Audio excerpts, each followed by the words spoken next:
kalinye lwaleero bwedanda basoda bamutunda 1,000 baso bannaye njagala baana bana naye babalemye okusengeka emusikola omulimu gwo njakuko babano babiri njagala baana bana bagenda kunywa soda asooka okumalamu ate tubale dakiika mmeka tubale dakiika mmeka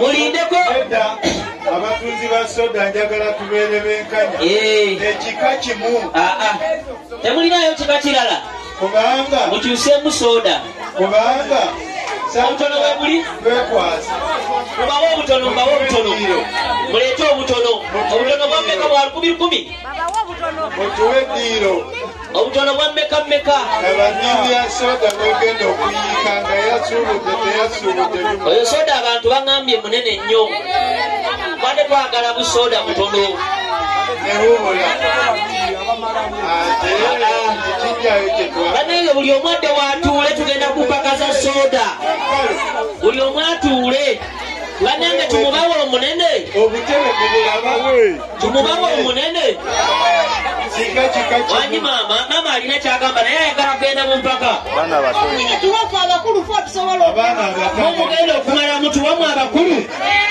banange tuwa abakulu oba bato tukole tutya olina kyogamba tukole tutya wabawangerimbamu engaja bakulu batugambe batwate omukisa kwa bakulu omukisa gubeera muganda abagamba nti tuwe baana muwanika ku mikono tulabe abaana tebayitamu aya mujja abagamba nti tuwe abantu abakulu tewali abaana mbawe soda mudde wana abaana njagala baana bana mudde wano naye si kika kimu wama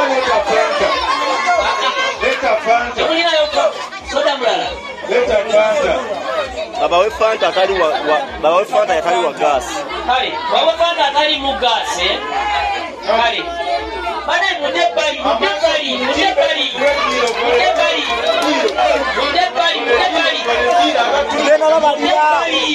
mulindeko sinaba bagamba kusimulula abatuguziza soda mudde ebbali abaana bano batunulewanga banywa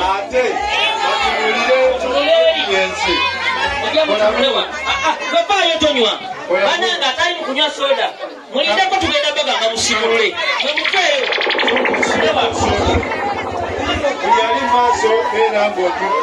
mulindeko abaana bano tubawe dakiika mmeka asatu mu dakiika asatu dakiika 5 dakiika mmeka waliwo abagamba nti ono tumugjewo mutonnyo ono mutonnyo waliwo muwala ki omulala ono wuno kale nayingirawo ara emuveeyo ata omwana amuganye tata mugjeyo tata aganye omwana we naye omwana ndaba tata soda ate tata omwana tata soda muleke wangi banaye mbateesanga busabe bano abaana soda tubakenderezeeko akomera weraba tebasobola nga tuleeta abakola ki kayo debbali tugambye dakiika mmeka dakiika mmeka 5 ani atukumira obudde njagala apima obudde kubanze mujagamba mbalirire bana abantu mulabe muleke abantu balabe ani agenda otupimira obudde asooka okumalamu tumuwa kirabo ki weguli nze nguze soda bagenda okuwaayo ebirabo muliwa aleeta agenda okuwaayo ekirabo aliwa kubanze nguze soda wangi ekitegeeza banywa bunywi soda awangula tewali kyagenda kutwala olina kyowaayo kirabo leeta bana abaana bano bagire bugizi bwe batyo tubaleke banywa bunywi babafuneyo ku kirabo Kimala. Kale awangula tumuweeyo mmeka? 10 mmeka? 12 zokka waliwo. Kate nguze soda wa 8. Abalala muli wamulete nusu 10 tubaweeyo ekirabo wagenda okusooka. Mwana vayo. Sokoveeyo. Vayo nabo. Abaliwo abaleta ekirabo bagenda okuwangula nze nguze soda.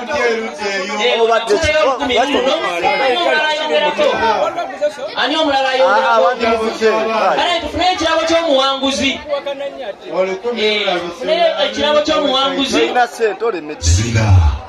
Tewali kuzina. Tufuneyo ekirabo ky'omuwanguzi. Bana kyekyagwa mu nsi. 10 luliwa. 10 luliwa. Kale tuwe 10 lwokka bwe luti. Kale apima ssaawa aliwa apima dakiika gwe njagala. Ladies and gentlemen.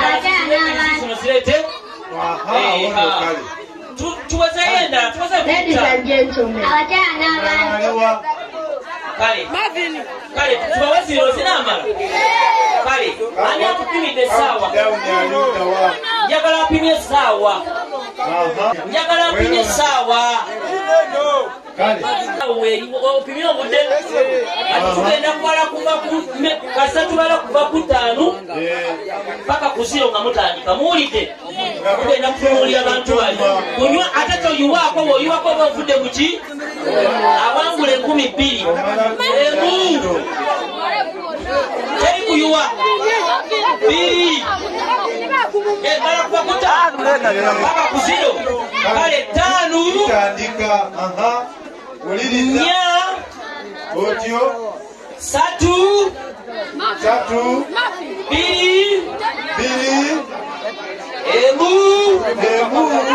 0 tutandika.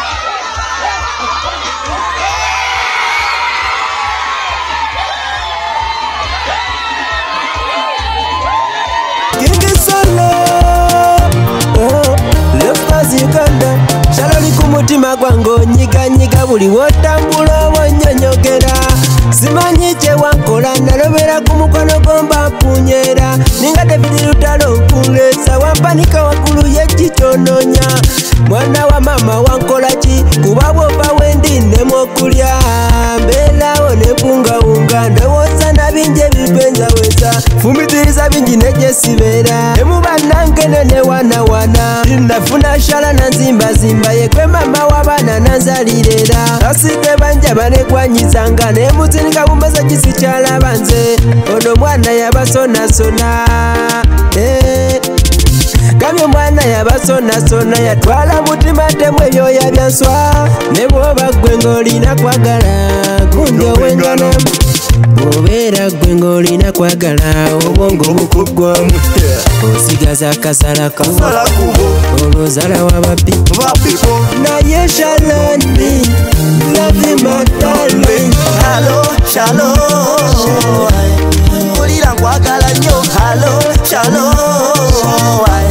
mbulira nkwagala nnyo halo matemu ebyoya byanswa ne bw'oba ggwe ng'olina kwagala gundi owengana obeera ggwe ng'olina kwagala obwongo bukuggwamu osigaza akasalako olwozala wababbi naye shaloni love my darling halo shalo mbulira nkwagala nnyo halo shalo mbulira nkwagala nnyo halo shalo mbulira nkwagala nnyo halo shalo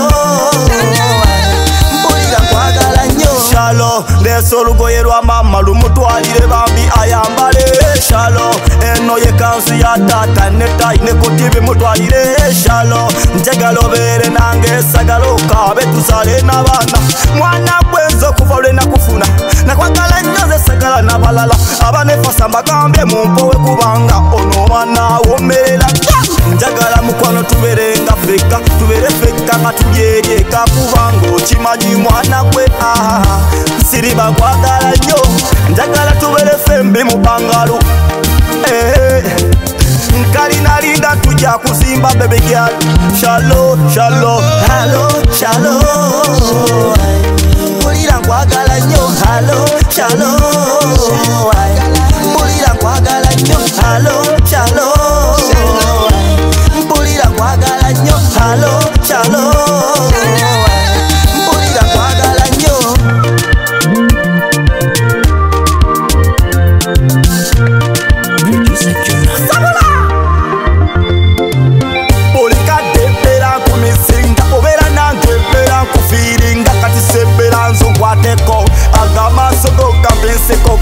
mbulira baby onosalako nosalako baby bulikademera kulotako bulikademera kulinzeko kulinze baby bulikademera kulota sikyebakamba kumisi gwenjagala ofuke mayimisi wenkubesematojiniuti nkwagalya ddala omutima gundi eyo kyokka ondajanya kuyitoganya okujeno gwe mayimisi waidudedudisi oli enkongola ngeno nkulokera ofuse naokera yebedasa sitishalo baby toloba njeno kera nkwata omutima kachichi baby yo married girl never let me cry Hello, shalom.